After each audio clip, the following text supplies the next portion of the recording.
Alors, j'ai des exemples de mes premiers lieux de stage où j'étais avec des enfants qui avaient un trouble du spectre autistique. C'était clairement pas ma population, avec qui il fallait vraiment bricoler, amener beaucoup de créativité et puis prendre beaucoup d'eux et beaucoup s'adapter pendant la séance. Et et c'était des lieux de stage que j'avais aussi eu un petit peu par dépit, parce que en fait dans la région parisienne tu choisissais un petit peu ton lieu de stage en fonction des lieux où tu étais accepté. Donc je me rappelle, en plus j'avais beaucoup de transport, enfin c'était assez angoissant pour moi de me rendre en stage, hein. Je partais la boule au ventre, j'avais mal au ventre, donc déjà mes premières expériences de stage n'ont pas été si simples. D'accord. Je me rappelle des séances où je passais la séance dans la nuit parce que le patient voulait fermer les volets et il faisait en plus une cabane dans laquelle il s'enfermait avec la psychomote.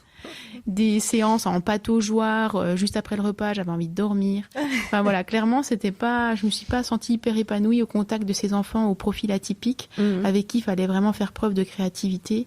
Et moi je sentais pas cette ressource-là en moi. Quel courage du coup d'avoir continué tes études jusqu'au bout. Oui, mais en fait je crois que je me suis pas autorisée à faire différemment. À lâcher, ouais, d'accord. Oui. Mais je pense que déjà là je me suis dit oups, je crois que c'est pas vraiment complètement pour moi. Ok.